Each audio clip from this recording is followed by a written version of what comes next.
I told all my engineers to stop coding. Hi, I'm Ami, founder of Stello AI. I told my engineers to stop coding, not because they weren't good engineers or we didn't need any new product lines, but because right now a major shift is happening and I want to walk you through exactly what is happening and why it's important and what I wish I would have known before I got down this path. I've led teams at Uber, Hims and Hers, and Expedia Group. I have hired engineers, I have built systems, I have scaled large teams for multiple years. But as founder of Stello AI, I really wanted to tap into the potential of agentic AI and go deep into its capabilities and really tap into what it does extremely well. So, in March of 2026, we made this decision that every new product line in Stello AI will be not assisted by AI. It will be built by AI end to end. So we built a team of 7 AI agents. Let me walk you through what that looks like. When any engineer touches the keyboard, they don't do it to write the code. They do it to build their team first. What does this team look like? The first is the AI product manager. AI product manager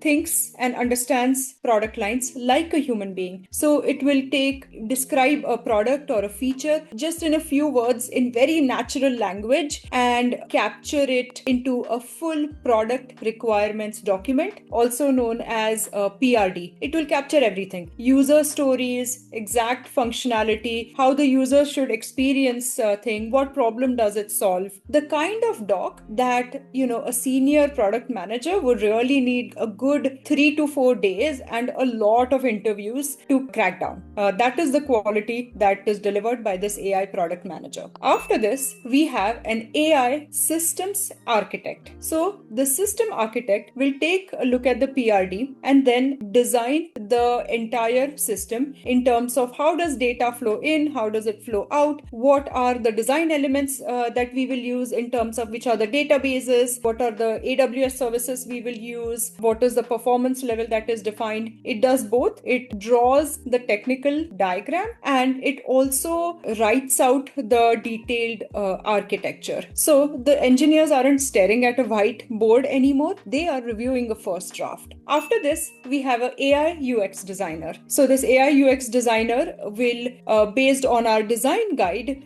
design all of the front end screens, where the buttons will be, what the experience will be. It builds it out, all of it. I will caveat here though that our design guide was built by a human. So a lot of the color choices or, how modern we want to look or how slick, that was initially designed by a human being. And now that the design and color and typography has been defined, this AI agent builds the front end screens using that. After these 3 agents do their work, now comes the star of the show, the AI engineer. What the AI engineer does is it will look at the PRD, the system architecture, as well as the front end screens, and now write the code to tie all of it together. So it's literally the work that previously, some of our engineers used to do, and now that is done by this particular AI engineer. After the AI engineer finishes their work, then comes in the AI tester. The AI tester is, an agent which has deep knowledge of testing. So it writes very solid test cases. It will also define,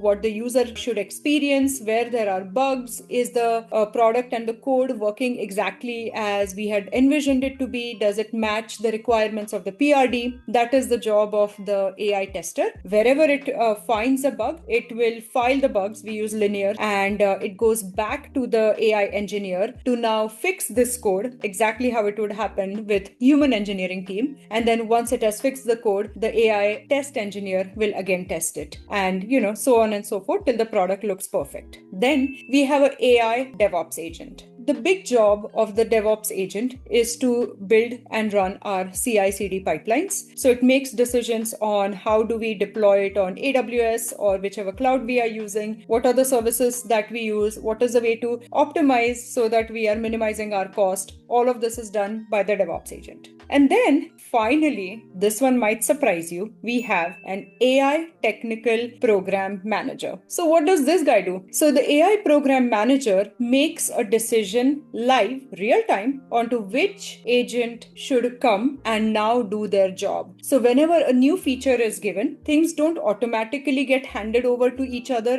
to all the AI agents. The AI TPM makes a decision that this is a new feature. Let me call the product agent and make it write the entire requirements. Then it will call the UI designer and make it build all the front end screens. Then the AI engineer, and back and forth till the entire feature is fully built and fully designed. 7 agents with one engineer running the full show of any new product line at Stello AI. This is the new unit of software delivery at Stello. Everyone assumes that the hardest part of going agentic is the technology. How do you figure out the right AI model? How do you figure out the prompts? What are the other tools? It's not. That is not the hard part of the shift. That is probably the easiest part. The hardest part of the shift is asking your engineer to stop being an engineer. Because for this whole thing to work, you have to let AI fix its own bugs. When something breaks, the instinct of a good or a great engineer is to jump in, figure out where things are going wrong, and right away try and fix something. This is the exact behavior which will make this whole model fail. Whenever something breaks, whether in your dev mode or production, it is up to you to ask the AI agent to go find where the issue is, fix the error, and then make it fix the bug and go live again. Why is this important? This is actually really important because if suddenly a human being intervenes, goes and changes some part of a code that an AI agent has written, there is no way for the AI agent to know that this change has happened. So as a result of this, now it will start building code on top of code that it doesn't know exists or has changed. And later on, when you are a multi-feature product line, this can create real problems or real issues. So that is why, it is really important that the engineer steps back and gets better and better at writing the instructions rather than better and better or faster at, fixing the code. The best way I can think of this analogy is, let's assume you are a great cook, you love cooking, and most of your dishes taste amazing. Now, I tell you, hey, you're a great cook, but from today onwards, do not touch your utensils, don't touch any spices, do not handle any of the ingredients. All you can do is start writing down very detailed instructions on what to cut, how to marinate, how to cook something, and that is all you can do. And even if you taste something and you think the taste is off, let's say it's not salty enough, you can't jump in there and quickly add salt. You have to figure out the instructions. Where is the salt placed? How much quantity is needed? What were the circumstances under which you felt, or what were the indicators which made you feel more salt is needed? You have to step back each time, teach the agent, and only then move forward. So that, I think, is the most, magical or not intuitive part of going all in on agentic AI, but yet super critical. You cannot get this one wrong. So what kind of engineers do you really need for this? This has completely changed how I think about hiring. The engineers you need to truly make agentic AI work aren't necessarily the most senior or the most experienced or the most qualified and credentialed. The engineers you need are the most curious one and super technical one who love technology. They are the engineers who, if something gets released on a Friday, they just can't stop reading about it, and then they prototype and learn the technology and are like pro level experts by the time it's Monday morning.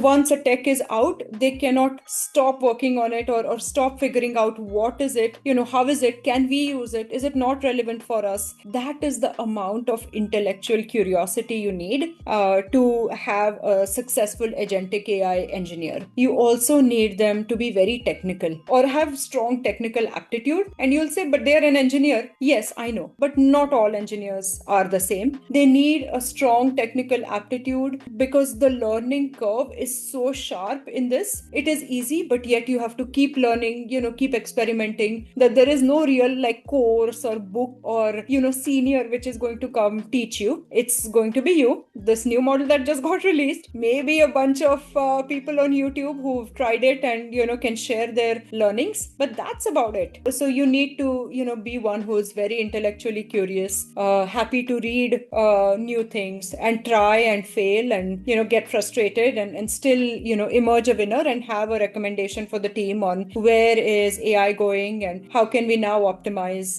agentic AI. I think at Stello AI, we have quite a few of these brilliant engineers. We are very lucky to have found them and hired them. But yeah, these are the type of people you will need to make this whole thing go, agentic.